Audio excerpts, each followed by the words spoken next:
प्रपाद की स्वागत भक्तबिंद की तय गौर प्रेमानंदे हरि हरि बोल। हरे कृष्ण। ঠিক আছে। হ্যাঁ বই মহারাজের বই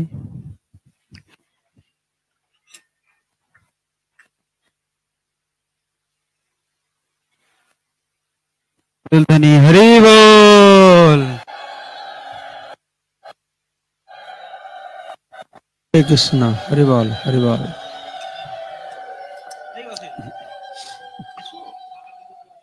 हरे कृष्ण। तो যারা গীতার লেখন দেবেন এখন ফর্ম নিয়ে নেন, ফিল আপ করে রাখবেন। আমি এখনই সবাইকে এই লেখার উপরে বেশি গুরুত্ব দেওয়ার জন্য গুরুত্ব দিচ্ছি, কারণ আমার নিজের অনুভূতি থেকে আমি বুঝতে পারছি, আমি যখন ইস্কনে যোগদান করলাম তখন অনেক শ্রবণ করলাম, ঠিক আছে। শ্রবণ পরে অনেক প্রবচন দিলাম, তা আমি উপলব্ধি করলাম যত শ্রবণ করবে বুঝবে, শ্রবণ করার পরে যত বলবে আর বেশি বুঝতে পারবে, আর বলার পর যত লিখবে তাতে আর বেশি বুঝতে পারবে। কেননা শ্রবণটা কর্ণ দিয়ে হয়, যখন ওরা বক্তব্য রাখি তখন তাতে আমাদের বুদ্ধিটা খরচ করতে হয় ভালো করে, আর যখন সেটা লেখি আমরা জ্ঞানের সংস্পর্শে আরো ঘনিষ্ঠভাবে যুক্ত হয়। তো সেই জন্য আমাদের ভক্তি জীবনে তো আমরা তো এখানে এসেছি এই কোনো কিছু সামাজিক কথা হবে, মনোরঞ্জন কথা হবে এই ব্যাপার নয়, বা এমনকি আমার ইস্কনে আসি না কিছু ধার্মিক কাজ করবার জন্য। আসলে ইস্কন ধর্ম প্রচার করে না, আমাদের পারিবারিক, সামাজিক, ধার্মিক, আধ্যাত্মিকের ঊর্ধ্বে হচ্ছে ভক্তি, সর্বোচ্চ স্তর যে ভক্তিটা একটা হচ্ছে আমরা শুনে মনে রাখতে পারি আর বলতেও পারি। শুনে কিছু জানা আর শুনে উপলব্ধি করা এই দুটো আলাদা জিনিস, তাই না। যেরকম আমরা দেহ নয়, আমরা আত্মা, এটাকে বলে আত্মজ্ঞান। কারা কারা এই জ্ঞান আছে হাত তুলুন, কারা কারা জানে যে আমি দেহ নয় আমি আত্মা? সবাই। তখন আপনার সবাই আত্মজ্ঞানী, সবার আত্মজ্ঞান হয়ে গেছে? হয় না, না? কিন্তু আমরা তোতা পাখির মতন বলতে পারি যে দেহ নয় আমি আত্মা, আর কেউ গলা টেললে কেন কেউ আওয়াজ করবো নাকি? তো তুমি তো আত্মার আওয়াজ করছো কেন? কিন্তু এটা হচ্ছে জ্ঞান, আমরা জানলাম কিন্তু আমরা উপলব্ধি করি না। সেজন্য বলা আছে শ্রবণের মাধ্যমে আমরা জ্ঞান আহরণ করতে পারি, কিন্তু উপলব্ধি করবার জন্য একটা পন্থা আছে। ঠিক যেরকম আত্মজ্ঞান আমরা শুনে জানি যে আমি দেহ না আমি আত্মা, কিন্তু আসলে উপলব্ধি হবে কখন না, যখন আবার নিষ্কাম কর্ম করব। নিষ্কাম কর্মের মাধ্যমে যখন আমরা আত্মাকে জানবো সেটা হচ্ছে যথার্থ আত্ম উপলব্ধি। নিষ্কাম কর্মটা কি মানুষ পর্যন্ত জানলো না, আর নিষ্কাম কর্ম করে আত্ম উপলব্ধি করবে সেটা অনেক দূরের কথা আছে। তো বলবার উদ্দেশ্য হচ্ছে এই ভক্তি জীবনটা হচ্ছে অত্যন্ত গুরুত্বপূর্ণ, এটা বস্তুকে উপলব্ধি করবার বিষয়টা। সেজন্য শ্রবণ, তারপরে কীর্তন, তারপর লেখন, কারণ লেখনের দ্বারা মননটা আরো ভালো হয়, স্মরণটা আরো ভালো হয়, আর বোঝা যায়। শুধু বোঝা যায় তা নয়, তার সুন্দর অর্থটা সেখান থেকে বেরিয়ে আসে। আমি নিজে অনুভব করেছি, আমি বইটাই পড়ি, ক্লাস যেতে আসি, কিন্তু ক্লাস দেই তখন আর বেশি জিনিসটা বুঝতে পারি। সেই জন্য সবাই আপনারা চেষ্টা করবেন এই লেখবার জন্য। সেই জন্য গীতা লেখন মহাযজ্ঞ কার্যক্রম শুরু করা হয়েছে। হরে কৃষ্ণ।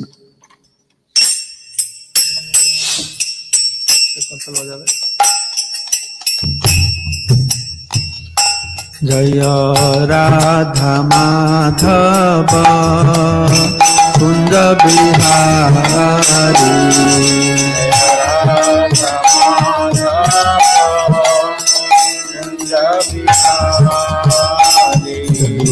রাধা মাধব কুঞ্জ বিহারী,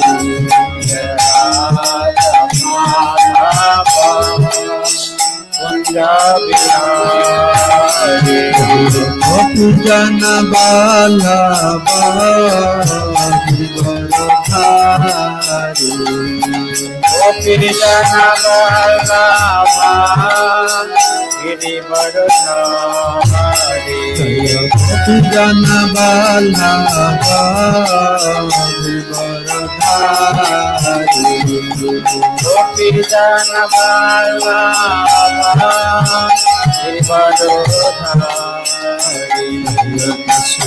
যশোদানন্দন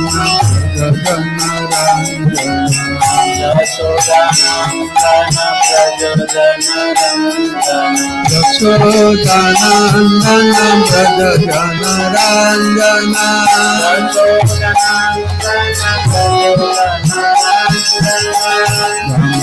তেরা বনচারি,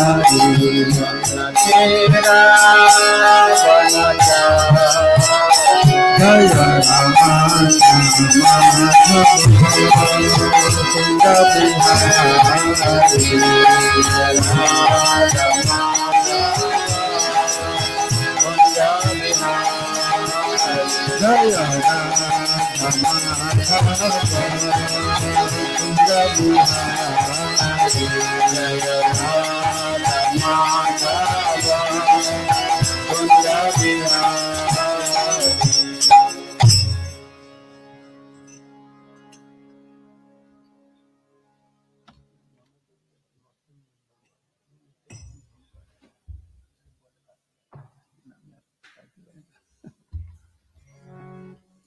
हरे कृष्ण।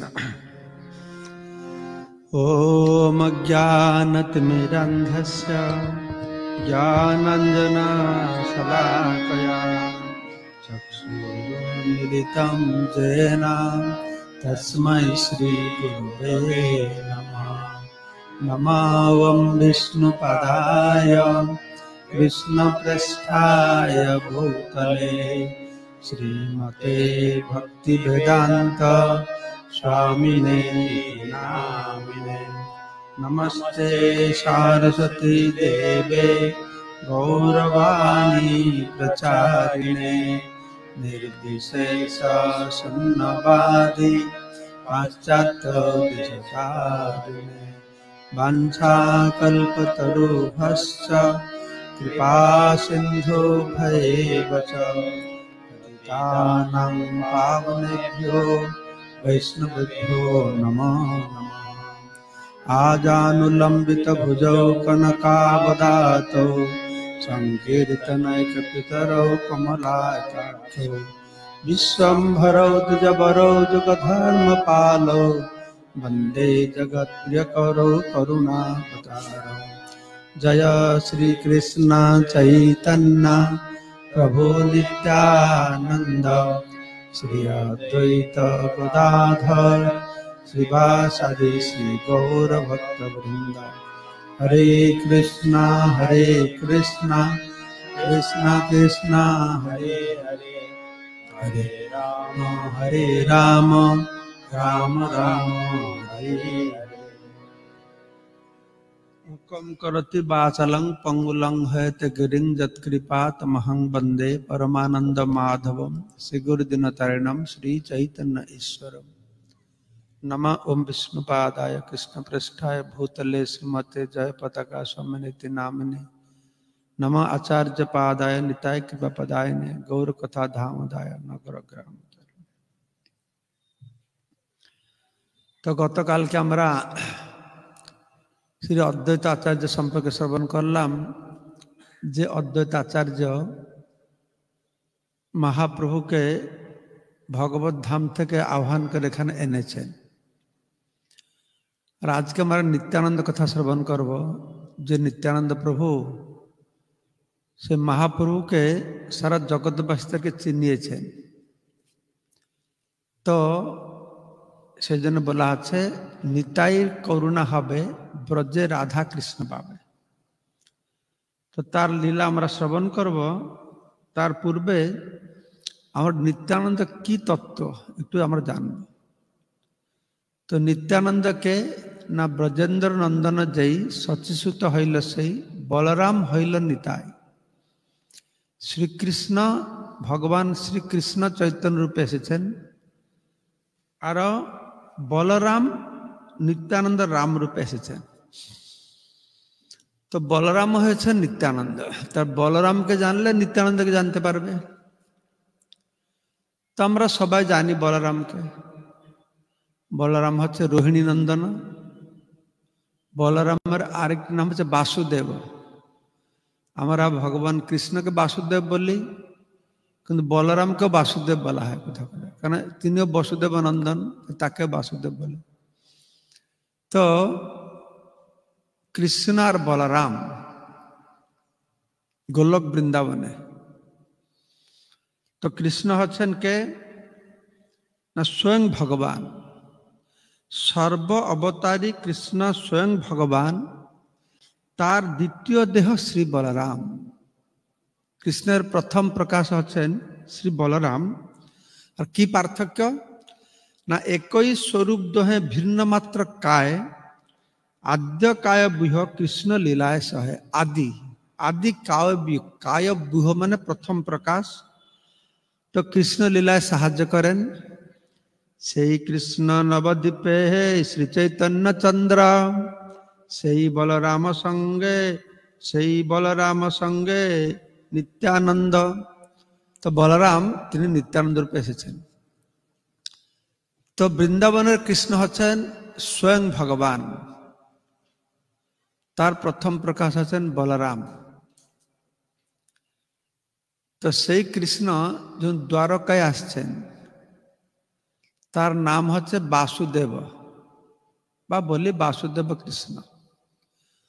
আর বৃন্দাবনের বলরাম যখন দ্বারকায় প্রকাশিত হন, তার নাম হচ্ছে শঙ্কর্ষণ বা মূল শঙ্কর্ষণ। তো দুটো কৃষ্ণ আর বাসুদেব, বলরাম মূল শঙ্কর্ষণ। কি পার্থক্য আছে? এখানে গোপ বেশ গোপ ভাব বৃন্দাবনের দুইজনের, সেখানে সেই দুইজন কিন্তু ক্ষত্রিয় বেশ আর ক্ষত্রিয় ভাব। সেখানে ভগবান নিজেকে প্রথম চতুর্ব্যূহ রূপে প্রকাশ করেছেন। চতুর্ব্যূহটা কি?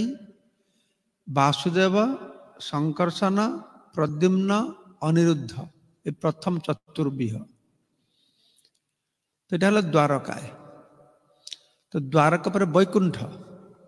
আমরা যদি জড় জগৎ থেকে যাব, তাহলে দেবী মহেশ হরিধাম সুতেষু তেষু দেবী ধাম। এই ভৌতিক জগৎটা হচ্ছে দুর্গা দেবীর ধাম। তারপর হচ্ছে মহেশ শিবের ধাম, তারপর হচ্ছে বৈকুণ্ঠ হরিধাম, তারপর হচ্ছে অযোধ্যা, তারপরে দ্বারকা, তারপরে মথুরা, তারপরে গোলক বৃন্দাবন। তো নিচে থেকে উপরে গেলে এরকম, আর উপর থেকে নিচে আসলে কিরকম হবে? গোলক বৃন্দাবনে স্বয়ং ভগবান কৃষ্ণ আর বলরাম। কৃষ্ণ নন্দনন্দন কৃষ্ণ, আর দ্বারকায় বসুদেব নন্দন কৃষ্ণ বাসুদেব, তারপরে শঙ্কর্ষণ, প্রদ্যুম্ন, অনিরুদ্ধ। দ্বারকায় হয়ে গেল। দ্বারকার বাহিরে কি আছে না বৈকুণ্ঠ। তো বৈকুণ্ঠ, সেখানে ভগবান নারায়ণ নিজেকে চার রূপে প্রকাশ করেছেন। দ্বিতীয় চতুর্ব্যূহ তাকে বলে। এটা হচ্ছে বৈকুণ্ঠে বাসুদেব, শঙ্কর্ষণ, প্রদ্যুম্ন, অনিরুদ্ধ।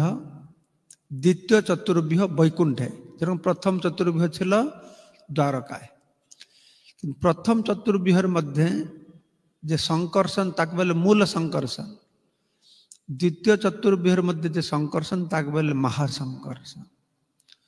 তো এখানে আমরা দেখলাম বলরাম, বৃন্দাবনে বলরাম, দ্বারকায় মূল সংকর্ষণ, বৈকুণ্ঠে মহাসংকর্ষণ। এসব ভগবানের স্বরূপ চিন্ময় ধামে প্রকাশ পেল। তারপরে মহাসংকর্ষণ থেকে কে প্রকাশিত হলো? মহাবিষ্ণু। যেন ভগবান এই ব্রহ্মাণ্ড সৃষ্টি করতে ইচ্ছা করেন, তখন এই মহাসংকর্ষণ নিজেকে মহাবিষ্ণুরূপে প্রকাশ করেন, যার লোমকূপ থেকে অনন্ত কোটি ব্রহ্মাণ্ডের সৃষ্টি হয়। যস্য এক নিঃশ্বাসিত কাল মথাবলম্ব জীবন্তি লোম বিলজা জগদণ্ড নাথা বিষ্ণুর মহান সহ্যস্য কলা বিশেষ গোবিন্দং আদি পুরুষং তমহং ভজামি। তার এক নিঃশ্বাস কাল মহাবিষ্ণু নিঃশ্বাস ছাড়বে, সমস্ত অনন্ত কোটি ব্রহ্মাণ্ড তার লোমকূপ থেকে প্রকাশিত হবে। তাই নিঃশ্বাস টানবে আর সব তার মধ্যে প্রবেশ করবে। একে বলে কারণোদকসায় বিষ্ণু। তিনি কারণ সাগরে শয়ন করেন, কারণোদকসায় বিষ্ণু। তো তার থেকে অনন্ত কোটি ব্রহ্মাণ্ড সৃষ্টি হলো। তো সেই কারণোদকসায় বিষ্ণু প্রতিটি ব্রহ্মাণ্ডে গর্ভোদকসায় বিষ্ণুরূপে প্রবেশ করবেন। তিনি গর্ভসাগরে শয়ন করবেন প্রতিটি ব্রহ্মাণ্ডে, যার নাভি পদ্ম থেকে ব্রহ্মা সৃষ্টি হবে। তারপরে গর্ভোদকসায় বিষ্ণু নিজে ক্ষীরোদকসায় বিষ্ণু প্রকাশ করে ক্ষীরসাগরে অবস্থান করবেন। চতুর্দ্বীপ আছে, ক্ষীরসাগরে চতুর্দ্বীপ বলে দ্বীপ আছে, সেখানে ভগবান ক্ষীরোদকসায় বিষ্ণু বাস করেন। আর সেই ক্ষীরোদকসায় বিষ্ণু প্রতিটি জীবের অন্তরে, প্রতিটি অনুপরমাণুতে পরমাত্মা রূপে অবস্থান করেন। তো তিন বিষ্ণু, মহাবিষ্ণু বা কারণোদকসায় বিষ্ণু, তারপরে গর্ভোদকসায় বিষ্ণু, ক্ষীরোদকসায় বিষ্ণু। তো সে আবার প্রকাশ হবে অনন্ত শেষ। এই অনন্ত শেষ হচ্ছে বলরামের শেষ রূপ। তাহলে কয়টা রূপ হলো বলরামের? বলরাম, মূল সংকর্ষণ, মহাসংকর্ষণ, মহাবিষ্ণু, গর্ভোদকসায় বিষ্ণু, ক্ষীরোদকসায় বিষ্ণু, অনন্ত শেষ। এই 7 স্বরূপে ভগবান নিজেকে প্রকাশ করেছেন। আর কৃষ্ণ ভগবান নিজে কিচ্ছু করেন না, এই যা কিছু হয় সব কিছু বলরামকে দিয়ে করে থাকেন। তো সেই বলরাম নিত্যানন্দ অবধূত মহ ইতি মহত্তম হন্ত সংকর্ষণম যাহ, অর্থাৎ সাক্ষাৎ সংকর্ষণ যার তেজস্বরূপ, তিনি অবধূত নিত্যানন্দ বলে খ্যাত। সেই বলরাম হচ্ছেন, তিনি হচ্ছেন নিত্যানন্দ। আর গৌর গণদেশ তো বলা হয়েছে গৌরাঙ্গের জ্যেষ্ঠ ভ্রাতা সনাতন বিশ্বরূপ তিরোহিত হয় নিত্যানন্দ অবধূতের সহিত মিলিত হয়ে অবস্থান করেন। মহাপ্রভুর বড় ভাইয়ের নাম ছিল, মহাপ্রভু ছিল বিশ্বম্ভর, বড় ভাইয়ের নাম ছিল বিশ্বরূপ। এই বিশ্বরূপ তিনি দেহ সংসার ত্যাগ করে চলে যান, পর বিশ্বরূপ আসে নিত্যানন্দ রাম সঙ্গে মিলিত হন তার বড় ভাই রূপে। তো এইভাবে নিত্যানন্দের এই হচ্ছেন যে বলরাম, তিনি হচ্ছেন সাক্ষাৎ এই নিত্যানন্দ। শ্রী বলরাম গোসাই মূল সংকর্ষণ, পঞ্চরূপ ধরি করেন কৃষ্ণের সেবন। এই বলরাম নিজেকে 5 রূপে প্রকাশ করে কৃষ্ণের সেবা করছেন। আপনে করেন কৃষ্ণ লীলার সহায়, সৃষ্টি লীলা কার্য করে ধরি চারিকায়। বলরাম 4 রূপে প্রকাশ হন, সংকর্ষণ, মহাবিষ্ণু, গর্ভোদকসায় বিষ্ণু, ক্ষীরোদকসায় বিষ্ণু। এইভাবে তিনি সৃষ্টি লীলা করে থাকেন। সৃষ্টাদিক সেবা তার আজ্ঞার পালন, শেষ রূপে করে কৃষ্ণের বিবিধ সেবন। শেষ ভগবান শ্রীকৃষ্ণের যে শয্যা, আসন, লাঠি, এসব কিছু রূপে প্রকাশিত হয়। এই শেষ ভগবান কি করেন না কৃষ্ণের সেবা করেন। সর্বরূপে আস্বাদয়ে কৃষ্ণ সেবানন্দ, সেই বলরাম গৌর সঙ্গে নিত্যানন্দ। এইভাবে কি করেন না বলরাম সর্বতভাবে এই কৃষ্ণ সেবানন্দকে আস্বাদন করেন। আর তিনি নিত্যানন্দ রূপে প্রকট হয়েছেন। এই নিত্যানন্দ বা বলরাম তিন তত্ত্ব। তিনি হচ্ছেন সখা, তিনি হচ্ছেন দাস, আর তিনি হচ্ছেন গুরু। বলরাম বা নিত্যানন্দ তিনি হচ্ছেন আদি গুরু। যত আমরা গুরুদেব দেখছেন, এই সমস্ত গুরুদেব হচ্ছেন এই নিত্যানন্দ প্রভুর প্রকাশ, তার করুণার প্রকাশ। করুণার মূর্ত বিগ্রহ হচ্ছেন গুরুদেব, তাই নিত্যানন্দ প্রভু হচ্ছেন আদি গুরু। তো এই নিত্যানন্দ প্রভু এই কলিযুগের প্রথম সন্ধ্যায় বীরভূম জেলায় তিনি প্রকট হয়েছেন 1473 সাল খ্রিস্টাব্দে জানুয়ারি মাস 12 তারিখে। সেখানে একচক্র বলে একটা গ্রাম আছে। এই একচক্র গ্রামের কথা মহাভারত বর্ণনা করা হয়েছে। সেখানে একচক্র গ্রামে হাড়াই ওঝা, হাড়াই পণ্ডিত বলা হয়, সবাই জানে হাড়াই পণ্ডিত, হাড়ু ওঝা, কিন্তু ওনার ভালো নাম হচ্ছে মুকুন্দ বন্দ্যোপাধ্যায়। শ্রী মুকুন্দ বন্দ্যোপাধ্যায় ওনার পিতার নাম, আর মাতার নাম হচ্ছে পদ্মাবতী। তো মাতা পদ্মাবতী, তার পিতামহের নাম ছিল সুন্দরামল্ল নকড়ি বাদুড়ি, তার নাম ছিল। তো তারা সেই একচক্র গ্রামে বাস করতেন। এখন সেই গ্রামের নাম হচ্ছে বীরচন্দ্রপুর। তো তারা 7 ভাই ছিল, 7 ভাই ছিলেন। তো এই মুকুন্দ বন্দ্যোপাধ্যায়ের সঙ্গে মাতা পদ্মাবতীর বিবাহ সম্পর্কে বর্ণনা করা হয়েছে। সেখানে একটা ময়ূরেশ্বর শিবের মন্দির আছে। তো সেখানকার একজন রাজা ছিলেন, সে রাজার নাম ছিল রাজা মুকুট নারায়ণ রায়। মুকুট নারায়ণ রায়। তো উনার কন্যা ছিল পদ্মাবতী। তো পদ্মাবতী আস্তে আস্তে বড় হচ্ছে, মার খুব চিন্তা, কন্যাকে কে বিবাহ দেওয়ার ব্যবস্থা করতে হবে। কিন্তু রাজা মুকুট নারায়ণ ততটা আগ্রহী ছিল না বা চিন্তা করছিল না। তো মা সবসময় বলছে, আরে কন্যাকে বিবাহ দাও, কন্যা বড় হয়ে যাচ্ছে। তো সবসময় বলতে বলতে একদিন রাজা রেগে গেছেন। ঠিক আছে, তোমার মেয়ের জন্য অত চিন্তা, কালকে সকালে আমি যাকে দেখবো প্রথম তার হাতে কন্যাকে দেব।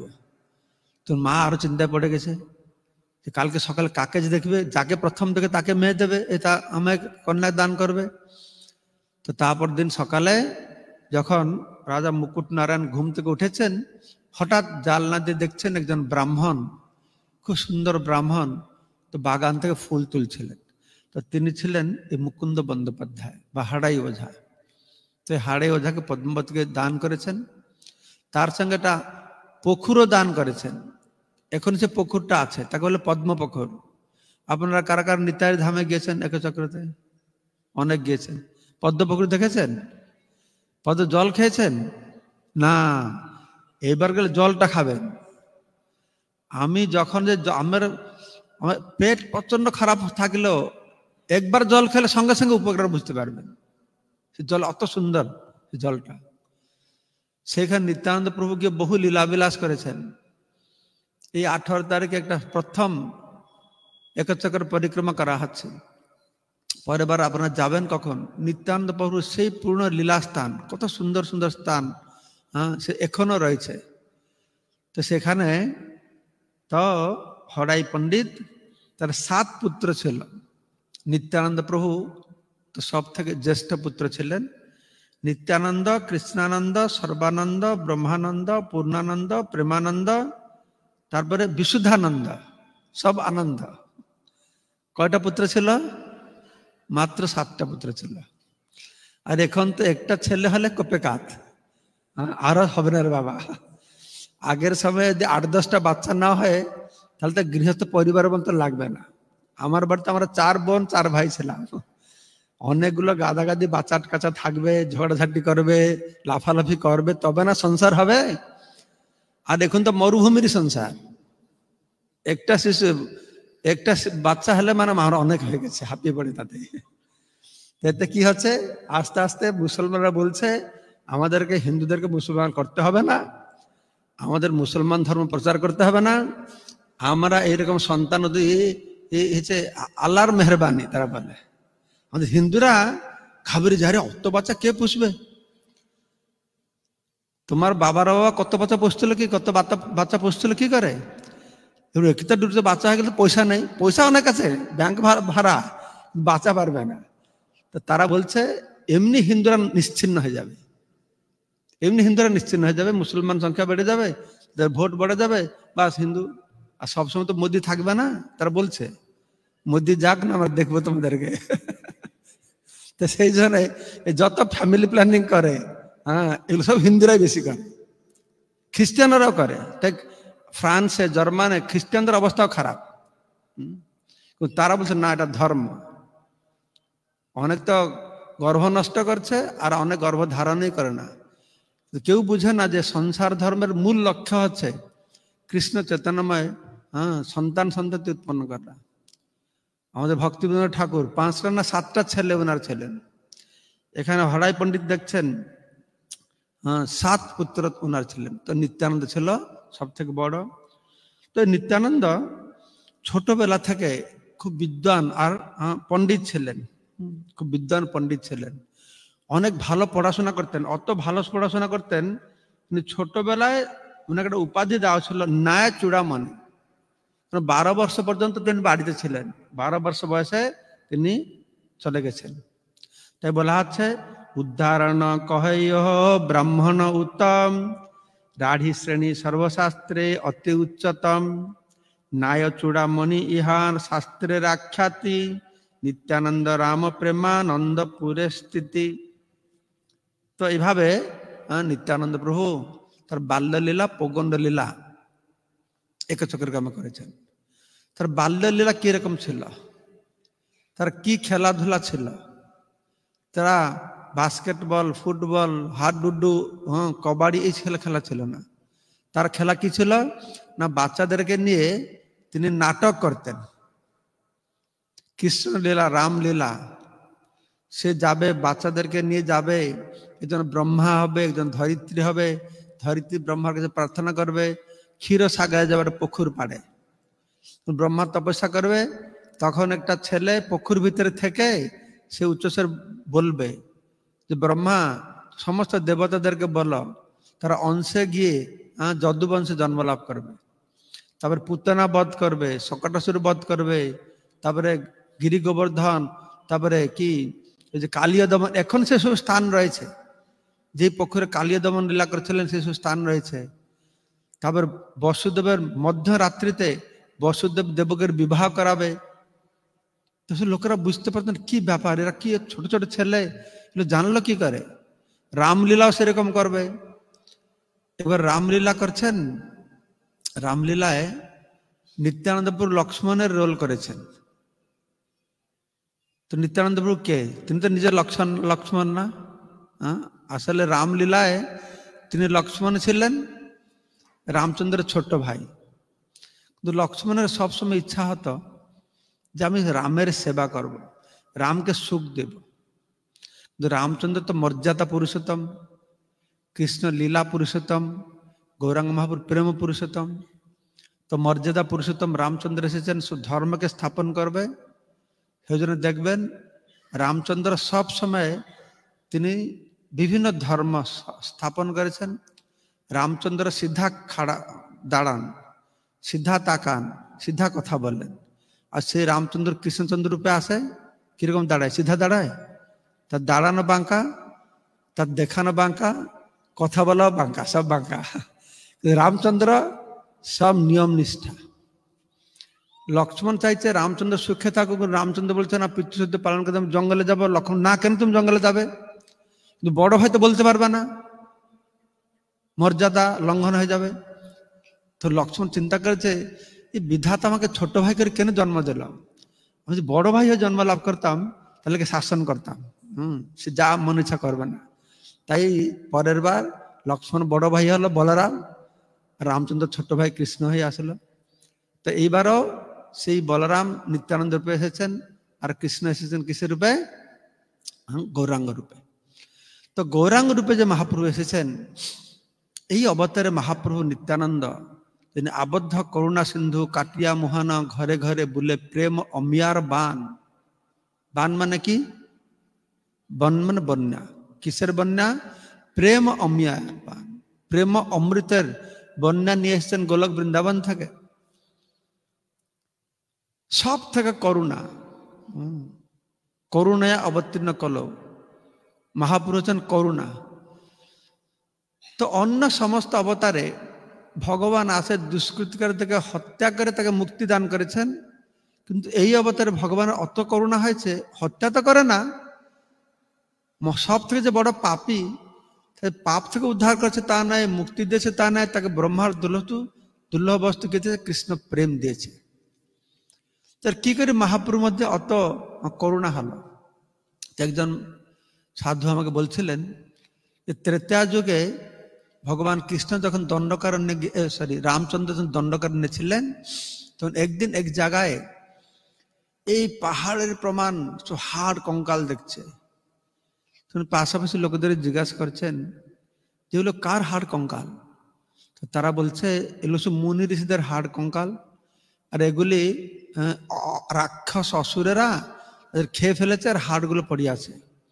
আর শুনে রামচন্দ্র ক্রোধান্বিত হয়ে গেছেন, তার ঠোঁট কাঁপতে শুরু করেছে, চোখ লাল লাল হয়ে গেছে, সঙ্গে সঙ্গে ধনুষবাণ উঠিয়েছেন যে এখন আমি পৃথিবীতে যত রাক্ষস আছে অসুর আছে সবাইকে আমি মেরে ফেলব। মাতা সীতাদেবী পাশে বসছিলেন। হে হে হে, কি করবে? অসুর হলেও মা তো এক, দেবতার যে মা অসুরের সেই মা তো সীতাদেবী সবাই মা না, তো তুমি কেন তাদেরকে মারবে? ওরা তোমার কি অনিষ্ট করেছে, ওরা কেন মারবে? তো সীতাদেবী বলছে তুমি যে হাতে ধনুষ বাণটা ধরেছ, এটা সমস্ত কাল, এটা হাতে আছে বলে কাকে মারবো কাকে মারবো কাকে মারবো বলছো, তুমি আজকে ধনুষ বাণটা বাহির করো, হাতে থেকে বাহির করো। তখন ভগবান রামচন্দ্র বলছে না না, এই এই এই অবতারে আমি মুনি ঋষিদের কথা দিয়েছি এই রাক্ষসদেরকে ধনুষ বাণ দিয়ে মারবো, কিন্তু পরের বার যখন আসবো আমি তোমাকে কথা দিলাম আর আমি অস্ত্র ধারণ করবো না। সীতা বলছে ঠিক আছে, আমি অপেক্ষা করবো পরের বারের জন্য। তো পরের বার সীতাদেবী রাধারানী রূপে এসেছেন, আর রামচন্দ্র কৃষ্ণ রূপে এসেছেন। তো তখন কৃষ্ণ মারবে নাকি, সে 6 দিন থেকে মারা শুরু করে দিয়েছে। সে পুতনাকে মারছে, সকটাসুরকে মারছে, কত 1 মাস 3 মাসে, তারপর 1 বছরে কি সে যে গলা টিপে মারলো, কি অসুর না তৃণাবত্যাসুরকে মারছে।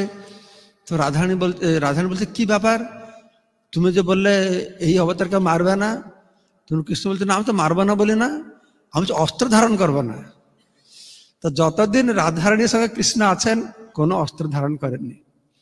আর যখন রাধারানীকে ছেড়ে মথুরায় গিয়েছেন তখন সে শঙ্খচক্র গদা পদ্মকে আহ্বান করেছেন। যখন রাধারানীর সঙ্গে আছেন তখন দ্বিভুজ মুরলীধারী। মথুরায় গিয়ে তাকে লোকেরা চতুর্ভুজ রূপে দেখেছেন, শঙ্খচক্র গদা পদ্মকে দেখেছেন। তখন রাধারানীর সঙ্গে আছে, অস্ত্র ধরে না।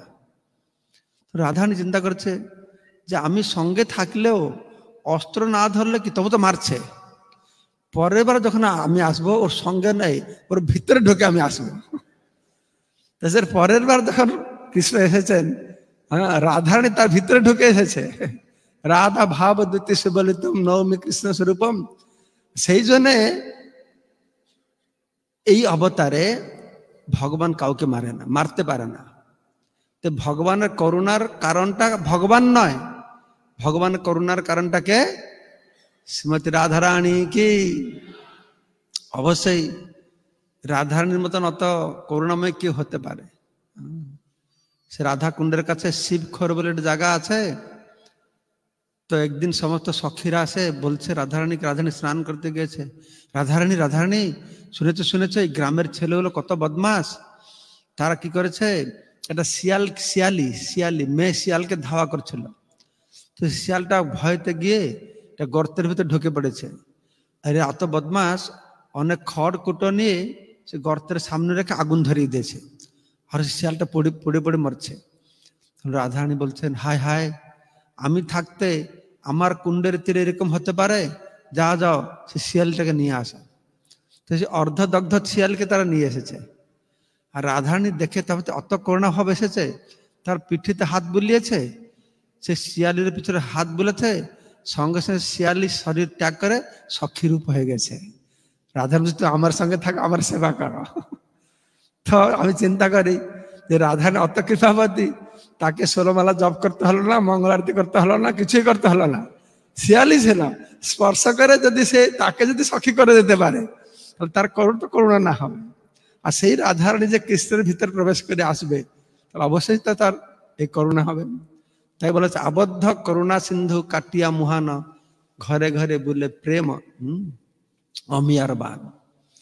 তো একদিন নিত্যানন্দ প্রভু রামলীলা করছেন, রামলীলা। তো রামলীলায় উনি লক্ষণ হয়েছেন। তো সেদিন লীলা উনি কে করেন, প্রতিদিন আগে রিহার্সাল হবে, নিত্যানন্দ সবাই শিখিয়ে দেবে কি কি করতে হবে, ট্রেনিং দিয়ে দেবে, তারপরে নাটক শুরু হবে। তো সবাইকে ট্রেনিং দিয়ে দিয়েছে। তো তিনি নিজের নিত্যানন্দ তো লক্ষ্মণ, তখন কি লক্ষ্মণ কি ভেদ, সেটা কি শল্য ভেদ নাকি, হ্যাঁ সেল ভেদ কে সে তীর মেরেছিল, ইন্দ্রজিৎ না মেঘনাথ, ইন্দ্রজিৎ, ইন্দ্রজিৎ। তো ইন্দ্রজিৎ যে রোল করছে সে তীর মেরেছে, আর নিত্যান্ত লক্ষ্মণ রোল করছে সে তীর মেরেতে মূর্ছা হয়ে পড়ে গেছে। এই যে নাটক হচ্ছে নিত্যানন্দ প্রভুর মধ্যে, সে লক্ষ্মণের ভাব এসে গেছে, আর সেখানে একটু মূর্ছায় পড়ে গেছে, নিঃশ্বাস প্রশ্বাস বন্ধ হয়ে গেছে।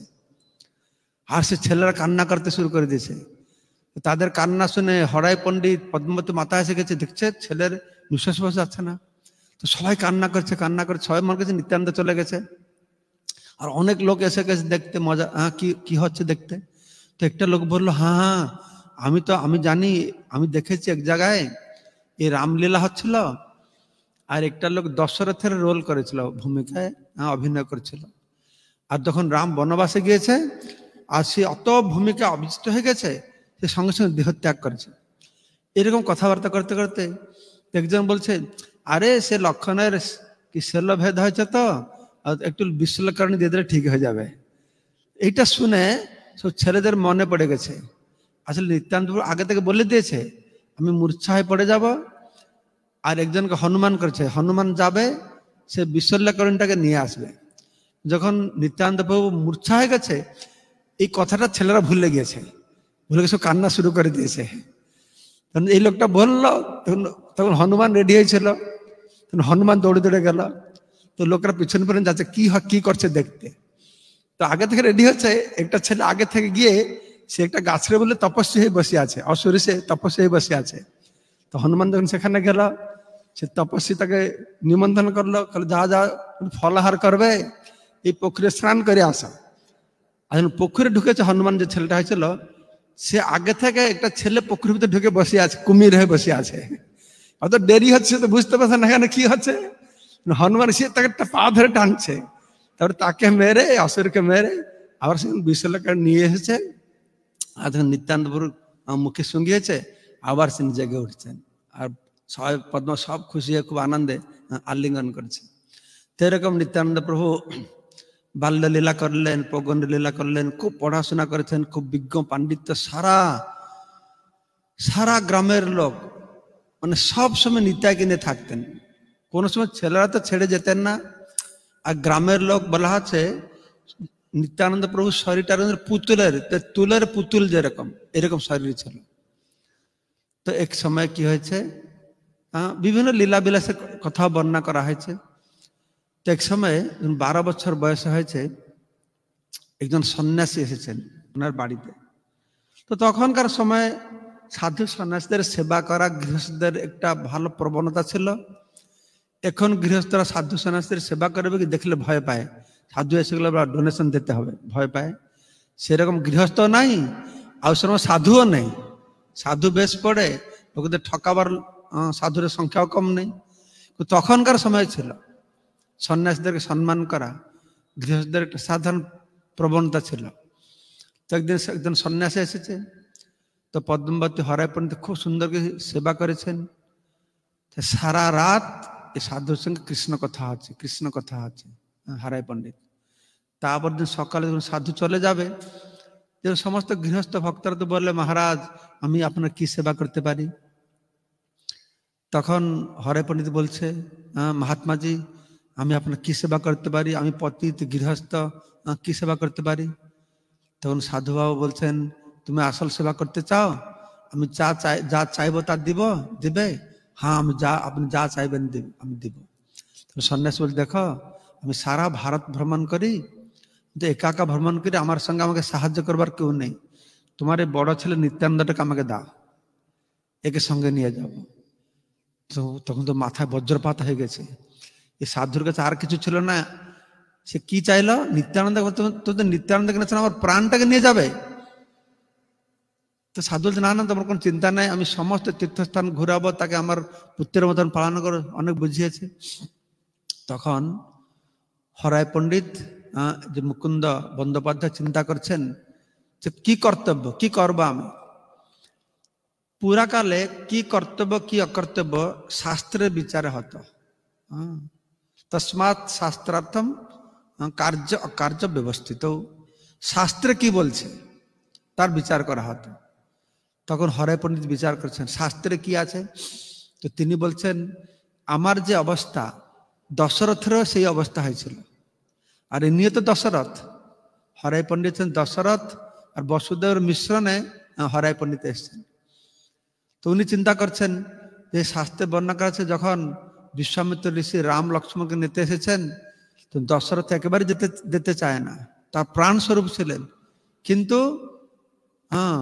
শাস্ত্রকে মেনে ঋষি সাধু সন্ন্যাসী এসেছেন, তারা হাতে দিয়েছে।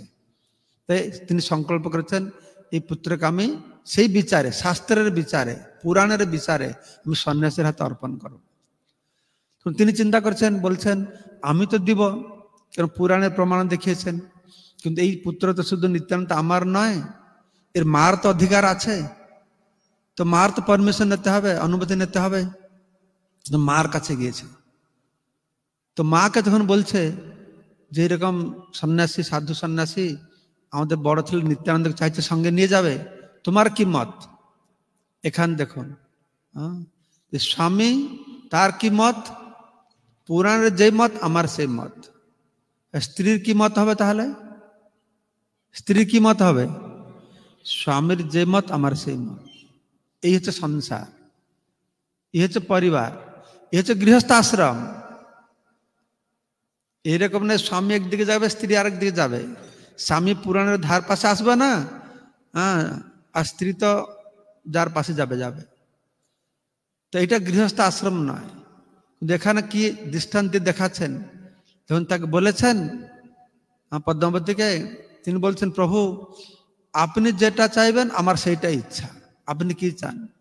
দুজন স্বামী স্ত্রী বিচার করলেন যে আমরা সন্ন্যাসের হাতে দিয়ে দেব। আমাদের পুত্রের খুব আসক্তি, তার প্রাণের মতন। হরাই পণ্ডিত নিত্যানন্দকে অত ভালোবাসতেন যে ছোট্ট শিশুবেলা থেকে যখন কোনো কৃষিকাজে যাবে, যজমানের বাড়িতে যাবে, তখন সঙ্গে করে নিয়ে যাবে। চৈতন্য ভাগবত বলা আছে, তো নিত্যানন্দকে অত ভালোবাসে, সামনে সামনে থাকবে নিত্যানন্দ, যদি একটু পিছনে চলে যাবে 10 বার ঘুরে তাকাবে যেমন নিত্যায় কোথায় গেল। তো সেই নিত্যানন্দ যখন তারা পরিত্যাগ করবে, অত ভালোবাসার ছেলে, তখন নিত্যানন্দের হাত সন্ন্যাসের হাতে ধরিয়ে দিয়েছেন, তুমি নিয়ে যাও আমার ছেলেকে। তখন সন্ন্যাস তার হাতে ধরে ধরে নিয়ে যাচ্ছে। ছেলে চলে যাচ্ছে, তো সে মোহ তো ত্যাগ করতে পারছে না, তো ছেলের পিছনে পিছনে যাচ্ছে। তো নিত্যানন্দ কিছু দূর পর বলছে, তোমরা থাকো এখানে, আমি যাই। আর একটু দূর, তো আর একটু দূরে গেছে, এর অনেক দূর গিয়েছে। না না আর যেতে হবে না, তোমরা এখানে থাকতে হবে। হরাই পণ্ডিত পদ্মাবতী দাঁড়িয়ে গেছেন, আর নিত্যানন্দ প্রভুকে ধরে 12 বছর বয়স তখন সে সন্ন্যাসী যাচ্ছেন। আপনি যারা একচক্রে গিয়েছেন দেখবেন পাশাপাশি গ্রাম বিরাট বড় ক্ষেত আর ক্ষেত আর ক্ষেত তার চারপাশে। তো যে নিত্যানন্দ নিয়ে যাচ্ছে, এরা দেখছে দেখছে দেখছে, তত দূর ধরে দাঁড়িয়ে আছে, তত দূর একটা জায়গার নিত্যানন্দকে দেখতে পারছে না। যেই মুহূর্তে নিত্যানন্দ দৃষ্টির অন্তরাল হয়ে গেছেন, হা নিতাই বলে সেখানে পড়ে গেছে। হরাই পণ্ডিত পড়ে গেছে, মূর্ছা হয়ে গেছে। মূর্ছা হয়ে যে জ্ঞান ফিরেছে, 3 মাস কোনো খাওয়া দাওয়া নেই। যেরকম দশরথ রামচন্দ্র বিরহে বনবাসে দেহত্যাগ করেছিলেন, ঠিক সেরকম 3 মাস পরে হরাই পণ্ডিত দেহত্যাগ করে চলে গেছে। আর হরাই পণ্ডিত দেহত্যাগ করেছে কি, এই নিত্যানন্দ চলে যাওয়ার পরে গ্রামের লোকেরা এত শোক সন্তপ্ত হয়েছে, যে গ্রামে নিতাই নেই সে গ্রামে থাকলে কি হবে, সে গ্রাম ছেড়ে অনেক লোক চলে গেছে। অত নিত্যানন্দ প্রতি অনুরক্ত ছিল তারা। গুরু মহারাজ বলছিলেন, পরে তো নিত্যানন্দ প্রভু বিবাহ করেছেন কি বিবাহ করেছেন বসুধা জাহ্নবাকে। আর জাহ্নবা মাতা বহুদিন পরে, বহু বছর পরে জাহ্নবা মাতা কিছু শিষ্যদেরকে নিয়ে এই একচক্র বীরচন্দ্রপুর, জাহ্নবা ছেলের নাম অনুসারে গ্রামের নাম এখন বীরচন্দ্রপুর বলা আছে। তো সেই গ্রামে গিয়েছিলেন। সেই গ্রামে ঢুকবার আগে একটা বড় বট গাছ ছিল। ওই বট গাছের নিচে তারা বিশ্রাম করছে ভক্তদেরকে নিয়ে। তো তারা দেখলো বৃদ্ধ মানুষ সে রাস্তা দিয়ে যাচ্ছে, খুব বৃদ্ধ মানুষ, লাঠি ধরছে, সে লাঠি কামছে, নিতাই নিতাই নিতাই, আস্তে আস্তে বলতে বলতে ও যাচ্ছে। তো এইভাবে নিত্যানন্দ প্রভু অত ভালোবাসতেন সবাই যে তাকে সব সময় তারা স্মরণ করত। তো নিত্যানন্দ প্রভু সন্ন্যাসীকে নিয়ে সারা ভারতে যত তীর্থস্থান আছে, প্রথমে শুরু করেছেন বক্রেশ্বর থেকে, তারপরে গেছেন গয়া, এদিকে কেদারনাথ বদ্রীনাথ শুরু করে দ্বারকানাথ শুরু করে এদিকে রামেশ্বর, যত পুরো লিস্ট দেওয়া আছে চৈতন্য ভাগবতে। সব কিছু করে এসে বৃন্দাবনে পৌঁছেছেন। তো বৃন্দাবন অবস্থান করে আবার তীর্থযাত্রাকে আবার বৃন্দাবনে ফিরে গেছেন। ইতিমধ্যে মহাপ্রভু প্রকট হয়েছেন। মহাপ্রভু যখন প্রকট হয়েছেন তখন নিত্যানন্দ প্রভু একচক্রতেই ছিলেন। আর যেদিন মহাপ্রভু প্রকট হয়েছে নিত্যানন্দ প্রভু জোরে হুঙ্কার করছেন, তো সবাই ভয় পেয়ে গেছে, অত জোরে আওয়াজ করছেন কিছু অশুভ হলো নাকি। কেউ বলছে হয়তো মৌড়েশ্বর শিব ভগবান অসন্তুষ্ট জোরে চিৎকার করছে নাকি। তো নিত্যানন্দ প্রভু ঘুরে ঘুরে বৃন্দাবনে অবস্থান করছেন। আর এদিকে চৈতন্য মহাপ্রভু তিনি বাল্য অবস্থায় বিদ্যারস আস্বাদন করে গয়া গিয়েছেন, পিতৃসাদ করেছেন, বিষ্ণু পাদপদ্ম দর্শন করেছেন, ঈশ্বর পুরীপাদ কাছ থেকে দীক্ষা গ্রহণ করেছেন, ফিরে এসে কানে আটশালে সাক্ষাৎ ভগবান কৃষ্ণকে দর্শন করেছেন। আপনারা কারা কারা কানে আটশালা গিয়েছেন? অনেক জানি, খুব সুন্দর জায়গা, একবার অবশ্যই যাওয়া উচিত। আর সেই কানে আটশালার সেবা পূজা এখন ইস্কন করছে। গুরু মহারাজকে সেবায়ত নামাজ দিয়ে গেছে ছিল জয়পতির সঙ্গে গুরু মহারাজকে। সুন্দর রাধা কানাইলাল বিগ্রহ পাহাড়ের উপরে, ঠিক গঙ্গা তীরে একদিকে গঙ্গা, বিস্তীর্ণ গঙ্গা, আর একদিকে পাহাড়, সূর্য উদয় সূর্য অস্ত, পাশের সব গ্রাম আছে, তার নাম হচ্ছে মথুরা, বৃন্দাবন, পাশাপাশি গ্রামের নাম। তো সেখান থেকে ফিরে এসে মহাপ্রভু সংকীর্তন আন্দোলন যখন শুরু করেছেন, তখন নিত্যানন্দ প্রভু সে পর্যন্ত অপেক্ষা করেছেন মহাপ্রভু সংকীর্তন আন্দোলন শুরু করবে, আমি যোগদান করব। একদিন মহাপ্রভু, গৌরাঙ্গ মহাপ্রভু ভক্তদেরকে বলছেন যে আমার মনে হয় আর 3-4 দিনের মধ্যে একজন মহাপুরুষ এই নবদ্বীপে আসবে বলেছেন। তো 2-3 দিন পরে মহাপ্রভুকে সমস্ত বৈষ্ণবরা সকাল সকাল দর্শন করতে যেতেন। দর্শন করতে গিয়েছে, তো গৌরাঙ্গ মহাপ্রভু বলছেন কালকে রাত্রে একটা স্বপ্ন দেখলাম, খুব ভালো স্বপ্ন দেখলাম। ওই স্বপ্নে দেখলাম একটা বিরাট তালধ্বজ রথ, তার উপরে বিরাট কায় একটা মানুষ বসে আছে।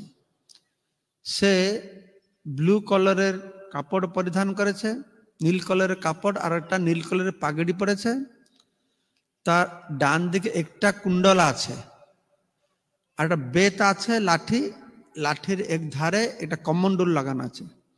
তো সে রথে আরোহণ করে এসছে, রথটা আমার দরজার সামনে দাঁড়িয়েছে। তো আমি স্বপ্নে দেখলাম, আর সে মানুষটা ওখানে নেমে আমার বাড়ির সামনে বলছে এটা কি নিমায়ের বাড়ি, এটা কি নিমায়ের বাড়ি, এটাকে 10-20 বার বলছে। তখন আমি বেরোলাম, আমি বল হ্যাঁ এটা নিমায়ের বাড়ি। আপনি মহাশয়, আপনি কে? তুমি হাসছে, বলছে আমি তোমার ভাই, এই 2-3 দিনের মধ্যে তুমি বুঝতে পারবে সবকিছু। তারপর আমার ঘুমটা ভেঙে গেছে। তখন মহাপ্রভু বললো তুমি যাও, সেই মহাপুরুষ অবশ্যই এই নবদ্বীপে কোথায় এসেছেন, তোমার তা খুঁজে নিয়ে আসো। তখন হরিদাস ঠাকুর, শ্রীবাস সব খুঁজতে গিয়েছে নিত্যানন্দ প্রভুকে। সারাদিন খুঁজে খুঁজে খুঁজে খুঁজে ফিরে এসছে, বলছে মহাপ্রভু আমরা সর্বত্র খুঁজলাম, যত বাড়ি, ব্রাহ্মণ বাড়ি, সবার বাড়িতে আমরা গেলাম, কোথায় সে তো সেই রকম মহাপুরুষকে পেলাম না। তখন মহাপ্রভু হাসছেন, বলছে তোমরা চোখ দিয়ে নিতাইকে খুঁজতে যাচ্ছ, আর নিতাইকে আমি না দেখলে কেউ দেখতে পারবে না। নিতাই অত গূঢ়, কারণ যে নিতাইকে পাবে জীবনের সবকিছু পাবে। তো সে নিতাই তো অত সহজে দেখা দেবে না, চলো আমি নিতাইকে খুঁজবো গিয়ে। তো সবাইকে নিয়ে কীর্তন করে হ্যাঁ মহাপ্রভু বেরিয়েছেন। তো তার 3 দিন আগে নিত্যানন্দ প্রভু এসে হ্যাঁ কার বাড়িতে, হ্যাঁ নন্দন আচার্য বাড়িতে অবস্থান করছিলেন। আর মহাপ্রভু সব ভক্তদের কীর্তন নিয়ে নন্দন আচার্য বাড়িতে প্রবেশ করেছেন। তো সবাই দেখছে সে বারান্দার উপরে বিরাট রূপ। লোচন দাস ঠাকুর দাস বলছেন যে নিত্যানন্দ প্রভু যখন কীর্তন করে নৃত্য করে মাটিতে গোড়াগড়ি দিতেন, মনে হয় সোনার পর্বতের জন্য ধুলাতে লোটায়, সোনার পাহাড়ের মতন তার শরীর ছিল, তো বিরাট শরীর ছিল। তো তারা সব দেখছে বিরাট একটা মানুষ এখানে এরকম করে বসে আছে। তো মহাপ্রভু যখন গিয়েছেন, নিত্যানন্দ প্রভু সে মহাপ্রভুকে এরকম দেখছে যে যেন জিহ্বা দিয়ে চাটছে, হ্যাঁ এরকম চোখ কান সব যেরকম দেখছে। তো মহাপ্রভু তার দিকে তাকাচ্ছেন, আর নিত্যানন্দ প্রভু মহাপ্রভুর দিকে তাকাচ্ছেন। দুজনকে চিনতে পেরেছে, তো কেউ কিছু বলছে না। তো সব ভক্তরা চিন্তা যে কোথা থেকে আসলো, কি ব্যাপার, কেউ তো চেনে না এই মহাপুরুষকে। তো নিত্যানন্দ প্রভু তুমি চাইছেন হ্যাঁ তাকে চিনাবে, এই মহাপুরুষকে তাকে সবাইকে জানাবে যে মহাপুরুষকে। তো নিত্যানন্দ প্রভু শ্রীবাস ঠাকুরকে বলছেন ইশারা দিয়ে, তুমি একটা ভাগবতের শ্লোক পড়ো। শ্রীবাস ঠাকুর একটা শ্লোক পড়েছিলেন, সেই শ্লোকটি হচ্ছে বরাহ পীড়ং নটবর বপু কর্ণয় কর্ণিকা করম বিভ্রত বাস কনক কপিসং বৈজয়ন্তী চ মালম রন্ধান বেণুর অধর সুধয়া পুরয়ন গোপ বৃন্দাই বৃন্দারণ্যম সপদ রমণম প্রবিশত গীত কীর্তি। এই শ্লোকে বর্ণনা করা হচ্ছে ভগবান শ্রীকৃষ্ণ বৃন্দাবনে প্রবেশ করছেন। সেই নটবর বপু, হ্যাঁ বলা হচ্ছে বরাহ পীড়ং নটবর বপু, নটবর বপু কৃষ্ণ মস্তকে ময়ূর পিচ্ছ ধারণ করেছেন। কর্ণিকা কর্ণ কর্ণিকারম, কর্ণ দুটো যুগলকের কর্ণিকা ধারণ করেছেন। তারপরে নীল স্বর্ণ পীতবসন ধারণ করেছেন। গলা দেশে তিনি পঞ্চবর্ণ পুষ্প বৈজন্তী মালা ধারণ করেছেন। আর বেণুর ছিদ্র দিয়ে তিনি কি করেছেন, ছিদ্রকে ধ্বনিত করে পরিপূর্ণ করে সে চরণের দ্বারা ব্রজভূমিকে মহিমান্বিত করে তিনি বৃন্দাবনে প্রবেশ করলেন। আর যখন এই শ্লোক শ্রীবাস ঠাকুর বলেছেন, আর নিত্যানন্দ শুনে আবিষ্ট হয়ে সে লাফ দিয়ে উঠেছে। হ্যাঁ শুনি মাত্র নিত্যানন্দ শ্লোক উচ্চারণ পড়িলা মূর্ছিত হইয়া নাহিক চেতন। তো সঙ্গে সঙ্গে সে মূর্ছা হয়ে পড়ে গেছেন। আনন্দে মূর্ছিতা হইলা নিত্যানন্দ রায়, পড় পড় শ্রীবাস রে গৌরাঙ্গ শিখায়। মহাপুরুষ শ্রীবাস ঠাকুর বলছেন আরো পড়ো আরো পড়ো। শ্লোক শুনে কতক্ষণে হইলা চেতন, তবে প্রভু লাগিলেন করিতে ক্রন্দন। পুনঃ পুনঃ শ্লোক শুনি বাড়য় উন্মাদ, ব্রহ্মাণ্ড ভেদয় হেন শুনি সিংহনাদ। তো মহাপ্রভু নিত্যানন্দ প্রভু উঠে খুব জোরে নৃত্য করতে শুরু করেছেন। তো অত জোরে নৃত্য করছেন যে কেউ 10-15 জন লোক তাকে আর ধরে রাখতে পারছে না। প্রভু বলে জিজ্ঞাসা করি, হ্যাঁ তখন কি হয়েছে না, কেউ যখন ধরতে পারে না, মহাপ্রভু স্বয়ং গিয়ে তাকে আলিঙ্গন করছেন। মহাপ্রভু ধরেছেন, নিস্তব্ধ নিশ্চল হয়ে গেছেন। তো মহাপ্রভু তাকে কোলে ধরে বসে আছেন। তো সবাই বলছে মনে হচ্ছে দেখে যেন লক্ষ্মণ, যেরকম লক্ষ্মণকে রাম কোলে ধরে বসেছিলেন এই শল্যভেদের সময়, সেরকম মনে হচ্ছে দেখতে লাগে। কেউ বলছে তো অতি আশ্চর্য। কি আশ্চর্য? আমরা সব সময় দেখেছি অনন্ত শেষ বিষ্ণুকে কোলে ধরে রাখে, কিন্তু এখানে আজ কি দেখছি না, বিষ্ণু অনন্ত শেষকে কোলে ধরে রেখেছেন। তো এইভাবে অনেক সময় নৃত্য কীর্তন, বহুক্ষণ ধরে নৃত্য কীর্তন হয়েছে। তারপরে সব ঠান্ডা হয়ে গেছে। মহাপ্রভু জিজ্ঞাসা করছেন, প্রভু বলে জিজ্ঞাসা করিতে করি ভয়, কোন দিকে হইতে শুভ করিলে বিজয়। আমাকে জিজ্ঞাসা করতে ভয় লাগে, আপনি কোন দিকে থেকে এসেছেন? তখন বলছে শ্রীপাদ আপনি কোথা থেকে এসেছেন, কি ব্যাপার? তো নিত্যানন্দ প্রভু বলছেন, তো আমি বহু তীর্থস্থান ঘুরলাম, আর অনেক কৃষ্ণ মন্দিরে দর্শন করতে গেলাম। যেখানে গেলাম মন্দির আছে কিন্তু কৃষ্ণ নেই। জিজ্ঞাসা করলাম কৃষ্ণ কোথায় গেল? পাশের ভদ্রলোকরা বলল কৃষ্ণ নদিয়াতে গিয়েছে, সে মহা নাম সংকীর্তন হচ্ছে। নিত্যানন্দ বলে তীর্থ করিল অনেক, দেখিল কৃষ্ণের স্থান যতেক যতেক।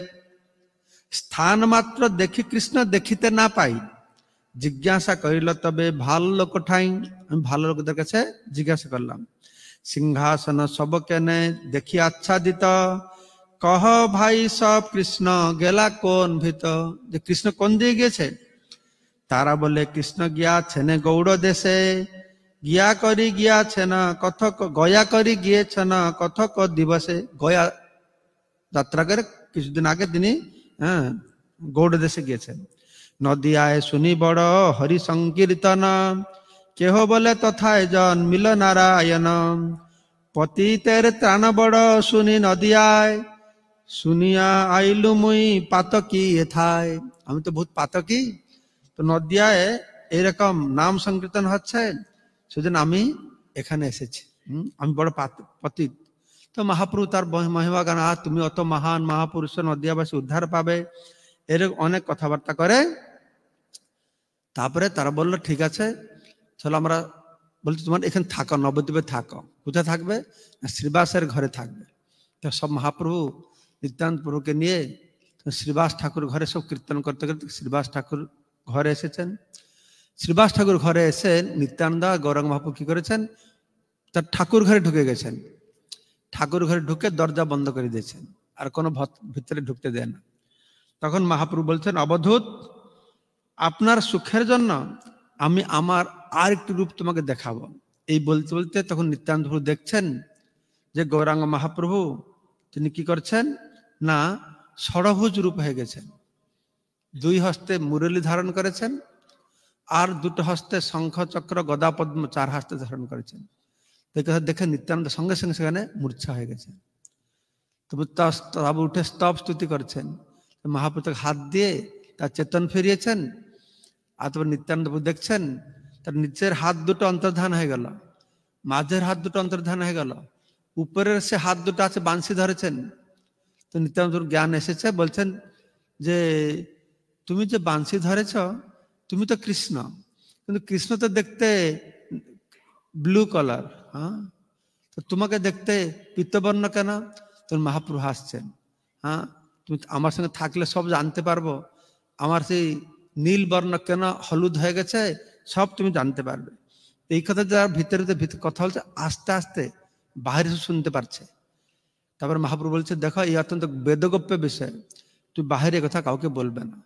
তো তারা এসে খুব কীর্তন টীর্তন করে, সব শ্রীবাস সঙ্গনে নিত্যানন্দ প্রভু থাকার ব্যবস্থা হলো। তারপরে তারা কি করলো, সব গঙ্গা স্নানে গেল। গঙ্গা স্নান করে তারপরে মহাপ্রভু নিত্যানন্দ প্রভুকে নিয়ে সচ্চিমাতার ঘরে নিয়ে গেল। তারপরে সচ্চিমাতাকে বললেন, এ হচ্ছে নিত্যানন্দ আমার বড় ভাই। আর সচ্চিমাতা নিত্যানন্দ দেখেই মন তার বিশ্বরূপের কথা মনে হলো, হ্যাঁ হ্যাঁ ই আমার বড় ছেলে। এইভাবে নিত্যানন্দ প্রভু নবদ্বীপে সেখানে সচ্চিমাতা এবং মালিনী দেবী শ্রীবাস সঙ্গনে অবস্থান করে। মালিনী দেবী তিনি বয়স্কা ছিলেন, তো মালিনী দেবী নিত্যানন্দ প্রভুকে পুত্রের মতন লালন পালন করলেন। এরকম পুত্র ভাব ছিল, তিনি বয়স্কা ছিলেন কিন্তু নিত্যানন্দ প্রভু দেখলে তার স্তনে দুগ্ধ খরিত হতো, নিত্যানন্দ প্রভু দুগ্ধ পান করতেন, এরকম ভাব ছিল না। তো অবধূত কখন কি হয় নিত্যানন্দের আচরণ কেউ বুঝতে পারত না। একদিন মালিনী মাতা কি করছেন, শ্রীবাসের পত্নী, তিনি ঠাকুরের বাসন মাজছিলেন। তো সেখানে একটা ঘি পিতলের প্রদীপ ছিল। তো একটা কাক এসেছে, সে প্রদীপটাকে উঠে দাঁতে করে নিয়ে পালিয়ে গেছে, উড়ে চলে গেছে। মালিনী হা হা করছে, আরে ঠাকুরের বাসন নিয়ে গেল। কিছু সময় পরে কাকটা ফিরে এসেছে, তার মুখে কিন্তু পিতলের সেই প্রদীপটা নেই। সেগুলো কান্না করছে বসে বসে। এসব নিত্যানন্দ প্রভু এসেছেন, মা কি হলো, কান্না করছো কেন? মালিক বলছে, দেখো এই কাকটা এসে প্রদীপ নিয়ে গেছে, আর শ্রীবাস ঠাকুর তো খুব প্রচন্ড, হ্যাঁ, তার মানে খুব ক্রোধ হবে, আমি এখন কি করবো? কাকটা সেখানে বসে আছে। নিত্যানন্দ বলছে, এ কাক তুই যা তাড়াতাড়ি নিয়ে আস পিতলের বাটিটা। তো কাক সঙ্গে সঙ্গে উড়ে গিয়ে পিতলের বাটিটা নিয়ে এসছে। তারপরে মালিনী মাতা স্তব করছেন নিত্যানন্দ প্রভুকে, যে তুমি সেই প্রভু যার মাথায় ব্রহ্মাণ্ড পড়িয়াছে, সে বুঝতে পারে না ধুলার মতন, আর তুমি সেই প্রভু যে গুরু পুত্রকে জমালয় থেকে নিয়ে এসেছিল, তুমি সেই প্রভু দেবকীর 6 পুত্র থেকে নিয়ে এসেছিল, আর তোমার কথা যে কাক পিতলের বাটি নিয়ে এসছে, এটা আর কি বড় আশ্চর্যের কথা? এটা কোনো আশ্চর্যের কথা না। স্তব স্তুতি এরকম করেছেন। তো এইভাবে মালিনীর ঘরে অবস্থান করেন। ঠিক তিনি পৌঁছেছেন যে গুরু পূর্ণিমার কিছুদিন আগে, গুরু পূর্ণিমা কিছুদিন আগে এসে পৌঁছেছেন। তখন মহাপ্রভু বলছেন, নিত্যানন্দ প্রভু, তোমার ব্যাস পূজা কোথায় হবে? তখনকার সময় ব্যাস পূজা হতো এই ব্যাসদেবের ওই গুরু পূর্ণিমা দিন। তো নিত্যানন্দ প্রভু আমার নিত্যানন্দ প্রভু তখন শুনে উঠে গেছেন, শ্রীবাস ঠাকুর হাত ধরে বলছেন, আমার ব্যাস পূজা হবে এই বুড়ো ব্রাহ্মণের ঘর ব্যাস পূজা হবে। তো মহাপ্রভু বলছেন, শ্রীবাস আমার বড় দায় পড়ে গেল, বহুত টাকা পয়সা খরচা হবে। শ্রীবাস ঠাকুর বলতে, না না, কোনো চিন্তা নেই, আমার ঘরে সব কিছু দ্রব্য আছে, শুধু এটা কি করে ব্যাস পূজা হবে, তার বই একটা কিনে নিয়ে আসবো, বাস ব্যাস পূজা হবে। তখন তারপরে মহাপ্রভু নিত্যানন্দ প্রভুকে নিয়ে গঙ্গায় স্নান করতে গেছেন। আর স্নান করে সেদিন অধিবাস হবে, বিরাট নৃত্য কীর্তন হচ্ছে।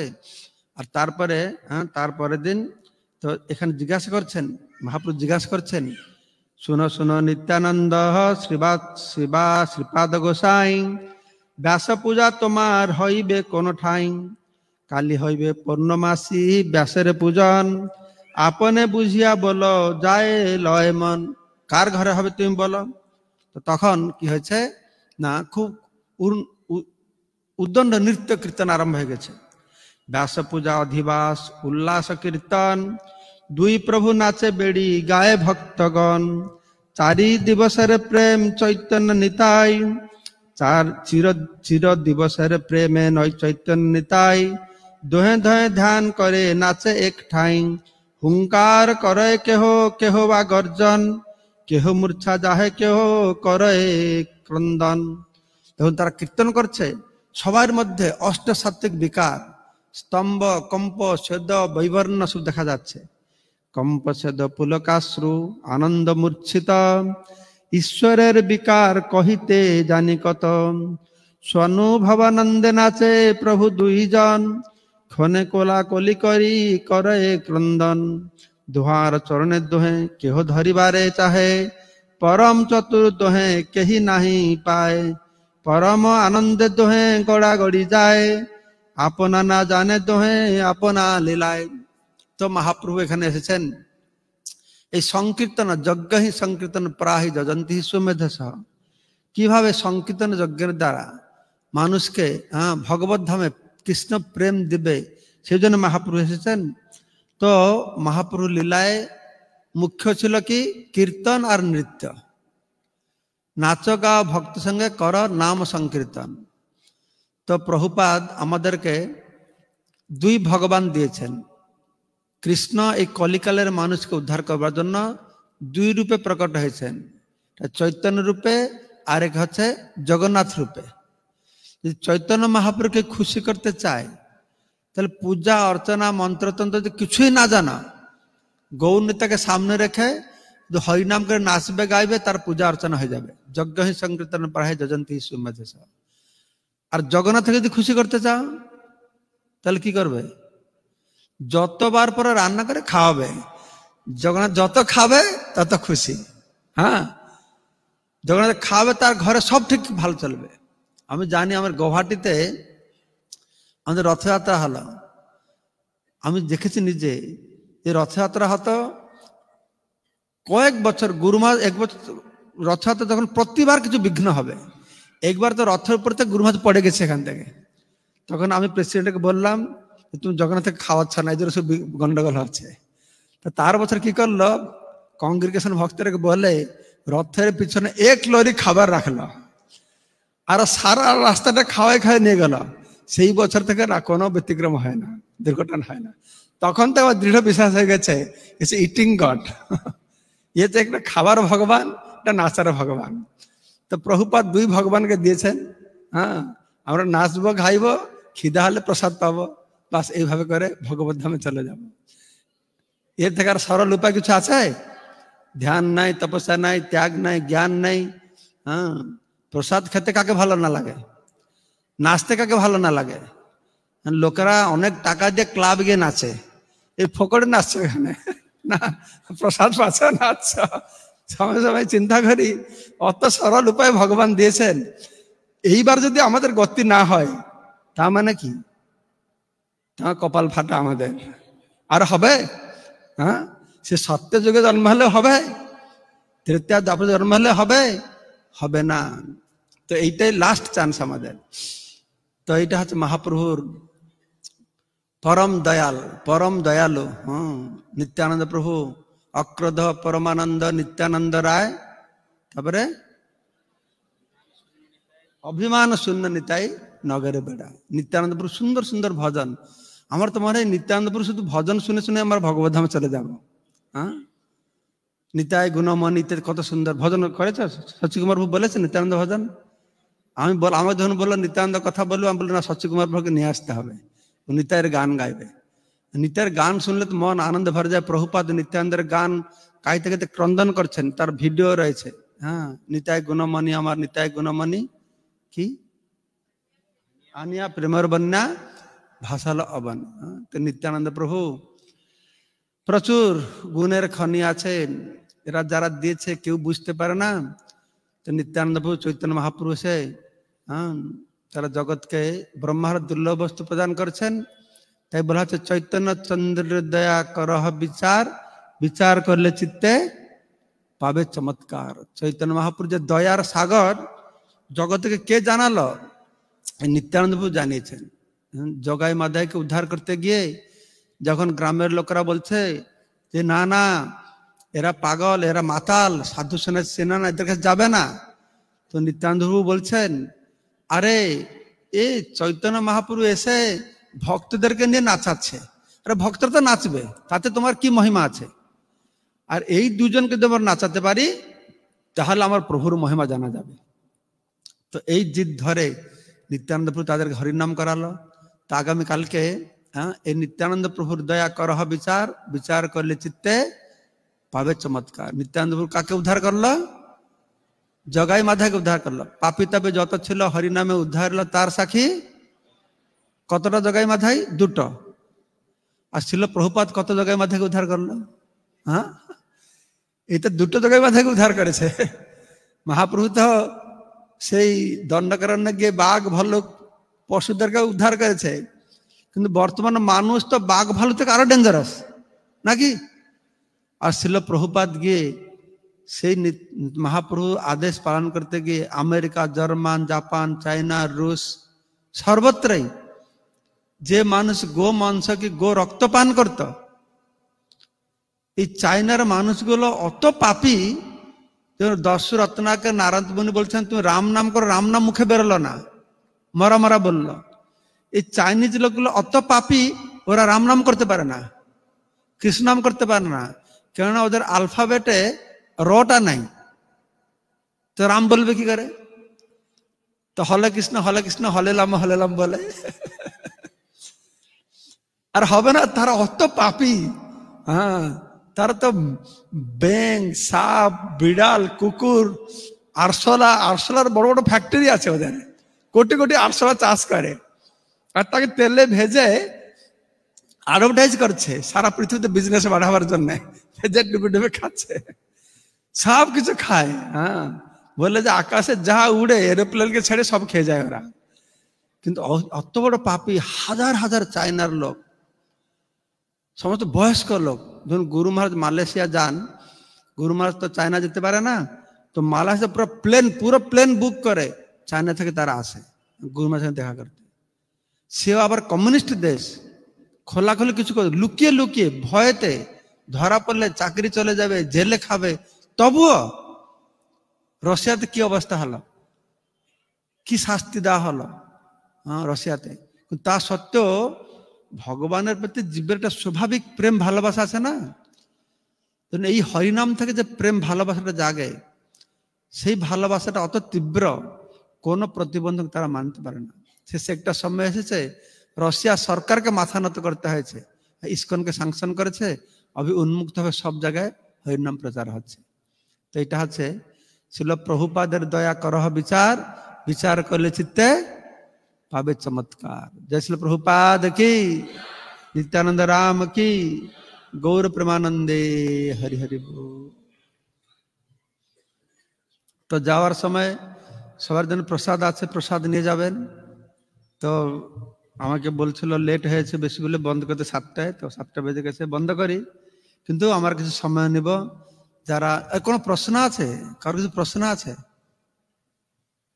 হ্যাঁ, কি প্রশ্ন আছে বীরচন্দ্র প্রভু?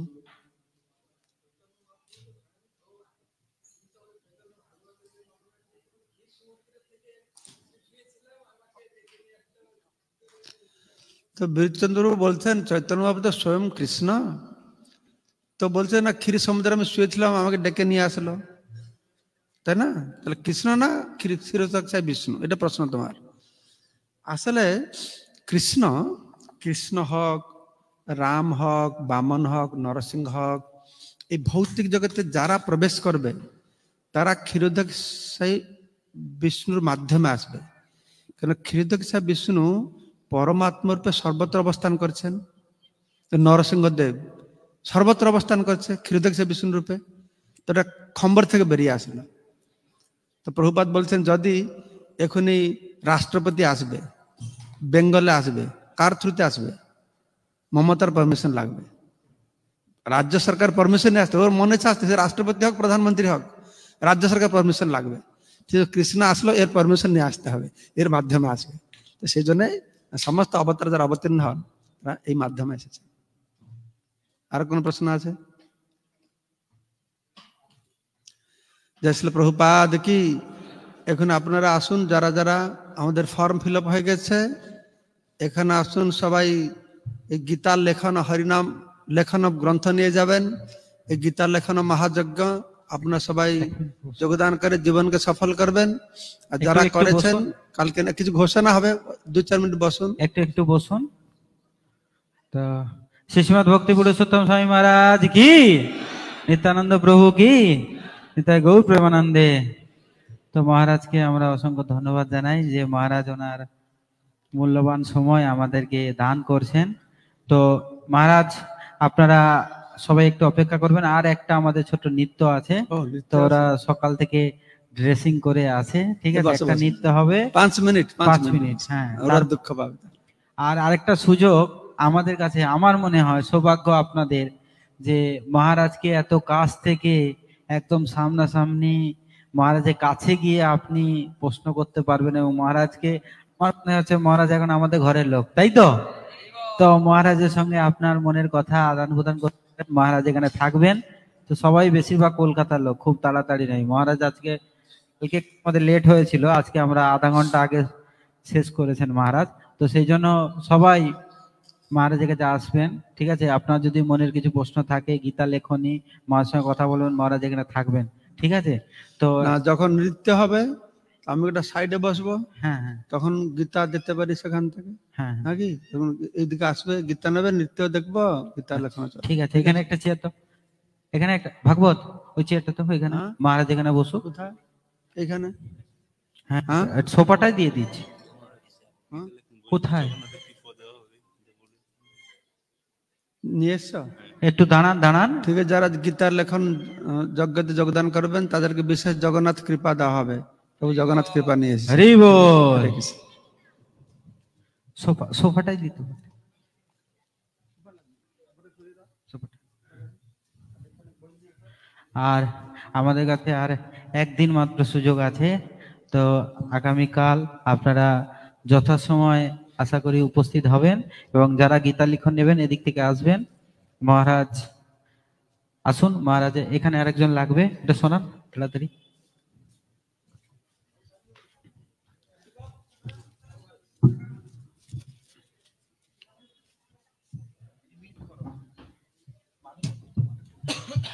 মাদুরটা গুটাতে হবে, প্রভু দেখে একটু, ঠিক আছে? 1 মিনিট, মাদুরটা গুটাতে।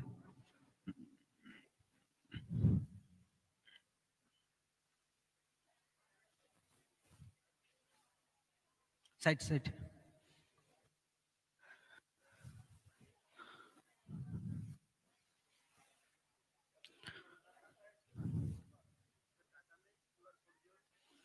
তো আপনারা যাদের কাছে অর্থ নেই আপনি কিউআর কোডে পেমেন্ট করতে, ঠিক আছে? ইউপিআই আছে, অলরেডি আমার কাছে দুটো এসছে, অনলাইনে পেমেন্ট হয়েছে। তা আমরা, আচ্ছা আপনারা যদি কিউআর কোডে দেন, কিউআর কোডের যে ট্রানজাকশন আইডি থাকে, আইডিটা আপনাকে লিখে দিতে হবে। ওখানে জায়গা আছে, আপনারা অবশ্যই লিখে দেবেন। গান রেডি? গান রেডি? কোথায় মাতাজিরা আসুন, স্টার্ট করলে আসবে না? আসুন, রেডি?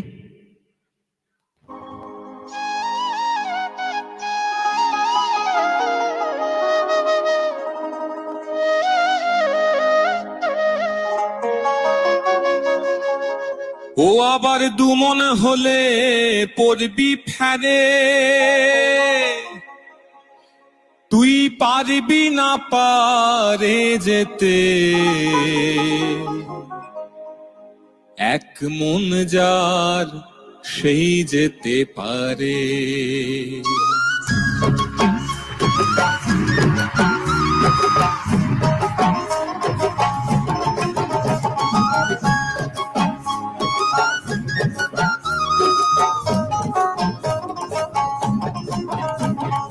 দুমন হলে পড়বি ফেরে, ওই আবার দুই মন হলে পড়বি ফেরে, তুই পারবি না পারে যেতে, এক মন যার সেই যেতে পারে। আমার নিতাই চাঁদের দরবারে, গৌর চাঁদের বাজারে, এক মন যার সেই যেতে পারে। আমার নিতাই চাঁদের দরবারে, গৌর চাঁদের বাজারে, এক মন যার সেই যেতে পারে।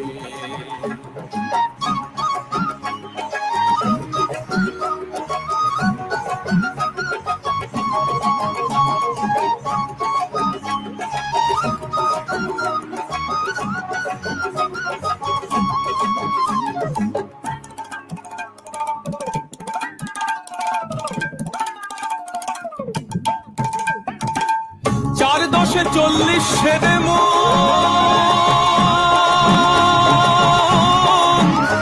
আরে রতি মাসা কম হইলে নেই না মহাজন, খাপারে নেই না মহাজন। 4 10 40 সেরে আরে রতি মাসা কম হইল না মহাজন, খাপারে নাই না মহাজন। আবার আজকে হাকিমে বসে আছে, ওই আবার আর একে হাকিম বসে আছে, আজকে হাকিমে বসে আছে, ব্রজে রাধা রানী পার করে, এক মনে যার সেই যেতে পারে। আমার নিতাই চাঁদের দরবারে, গৌর চাঁদের বাজারে, এক মনে যার সেই যেতে পারে। আমার নিতাই চাঁদের দরবারে, গৌর চাঁদের বাজারে, এক মনে যার সেই যেতে।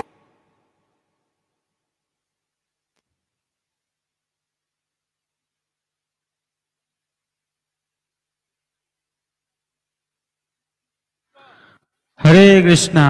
তো একটা হাততালি জোরে, ওরা অনেক কষ্ট করেছেন।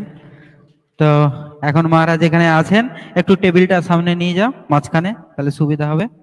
সোফাটা দাও, চেয়ারেই বসবেন মহারাজ। তো আপনারা মহারাজের কাছ থেকে আশীর্বাদ, সোফাটা দাও, সোফাটা দিতে বল, সোফাটা দাও আগে।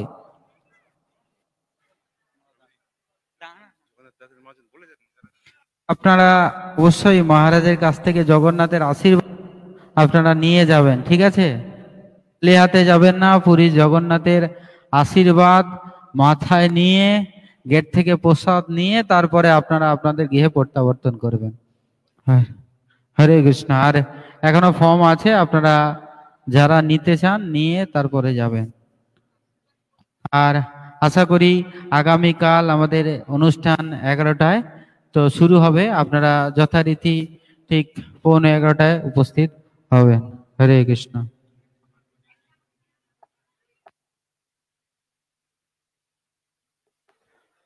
তো যারা ওখানে ফর্ম জমা দেবেন, ফর্ম জমা দিয়েছে মহারাজের শ্রী হস্ত থেকে আপনারা রিসিপ্টটা হাতে করে নিয়ে আসবেন মহারাজের শ্রী হস্ত থেকে। হরি বল মাতাজি, পরিমণ্ডল মাতাজি, আপনার রিসিপ্টটা এখানে পড়ে গিয়েছে।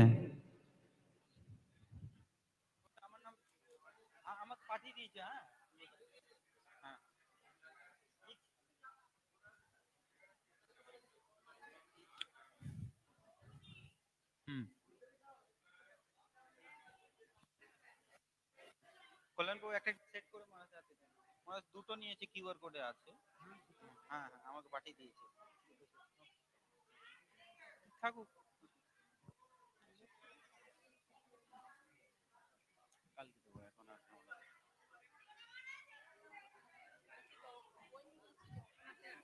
ওই যে আশীর্বাদ সামনে দিচ্ছে মাতাজি। হ্যাঁ যান, ওই তো দিচ্ছে তো, সবাই জগন্নাথের আশীর্বাদ নিয়ে যাবেন। হ্যাঁ,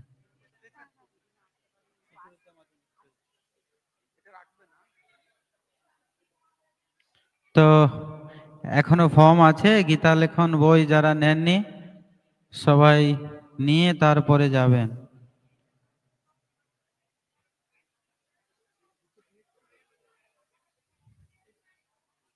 ঠিক আছে।